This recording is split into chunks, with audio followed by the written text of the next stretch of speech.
Dust raining down from the ceiling. A monstrous roar literally shaking the walls of the mansion. Glowing crimson eyes locking right onto Ethan. And then, for a terrifying split second, it smiles. Welcome back to our explainer on The Whispering House, Part 3, The Keeper's Secret. We're diving straight into the deep end today, you guys. We're going to see exactly how the promise of safety can just be brutally ripped away. Not from something, from someone. Let that just sink in for a second. We aren't dealing with mindless beasts roaming this house. Oh no. We're dealing with calculated, enduring malice. So let's step inside, shall we? Let's see exactly how this whole terrifying truth unfolds. Okay, moving into Section 1, the immediate threat, a desperate escape. Right from the jump in this breathless opening, Ethan is thrown face to face with the beast. But then Samuel steps in, and watch his defense here. First, he raises this ancient silver lantern. Then, he starts whispering in some totally unknown esoteric language. And boom, step 3, a deep blue flame ignites. The creature actually screams and just retreats back into the dark.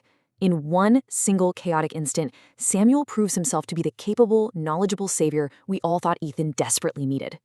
Which brings us to Section 2, the false sanctuary, hiding in the dark. So Samuel grabs Ethan, right? He drags him into this hidden room behind a bookshelf. The secret door slams shut. For a split second, total silence. But then the escalation starts outside. Heavy footsteps start echoing. Boom, boom, boom. The monster is actively hunting them. You can almost literally feel the floorboards vibrating with every step. Inside that tiny room, Samuel lights these ancient candles. And as he does, pale blue symbols, carved directly into the walls, flicker to life.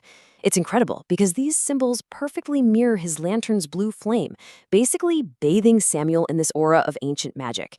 He controls the light, he controls the room. And only when they're surrounded by this protective, glowing sanctuary does he actually start to speak. All right, Section 3, The Keeper's History, 300 Years of Dread.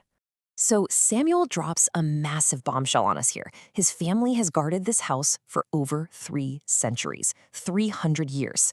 He pulls out this battered old leather journal packed with faded photographs of all the past caretakers. But look closer. Something is deeply, deeply wrong. Looming in the background of every single photograph, even the ones taken decades apart, is this tall, black figure. It's always watching. Samuel gives this chilling warning saying it never dies. It only waits for another soul. And that leads us right into Section 4, the photographic proof, the stalker revealed. Ethan is just flipping through the journal and then his heart pretty much stops. Tucked inside those pages is a fresh photograph, like taken only hours ago. It shows Ethan standing right at the mansion's front gate. But here's the horrifying part. He wasn't alone. Standing directly behind him, totally unnoticed, is a little girl in a white dress. Her eyes? Completely black. And worse, she is smiling. I mean, talk about absolute nightmare fuel. He's been stalked from the very beginning of his journey. Ethan looks up in absolute horror, and Samuel's hands actually start to tremble as he explains who this is. Her name is Lily. According to Samuel, she was the very first child the house ever claimed. He insists, though, that she isn't trying to hurt Ethan. He says she's just trying to warn him, like she's this tragic, trapped spirit from the house's darkest, most awful past. Let's look at Section 5, Lily's Warning, the paradigm shift. Suddenly, a little girl's voice whispers from inside the locked room. Ethan turns around. The bookshelf has shifted entirely on its own. And standing right there in the darkness, with tears just streaming down her pale face, is Lily in the flesh. And she delivers a truth that shatters everything we thought we knew. Don't trust Samuel. He feeds the house. Wow, Section 6, the ultimate betrayal, the true monster. The exact second Lily utters those words, the facade totally drops. Think about it. Up until now, we thought we were dealing with Samuel the Savior, right? The brave guy who guards the house, repels the monsters, and pulls you to safety. But the reality, it's so much more terrifying. This is Samuel the Feeder. He lures unsuspecting souls, locks them in the dark, and literally offers them up as food to the house. It's a complete 180.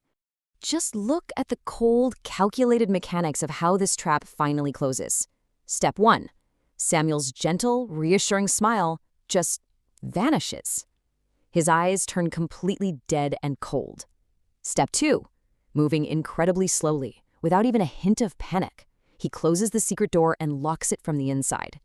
Ethan is trapped. And then, step 3, that protective blue lantern, he just puts it out. The entire room is instantly swallowed by total pitch blackness. And out of that dark, Samuel speaks his final line with this deadpan, absolutely sinister calm.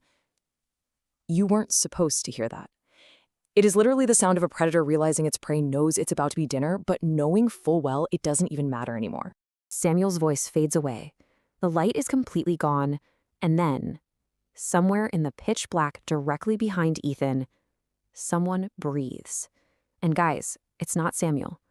And it might not be Lily either. So I'm going to leave you with this deeply unsettling thought to chew on. Who or what is breathing in the dark with Ethan?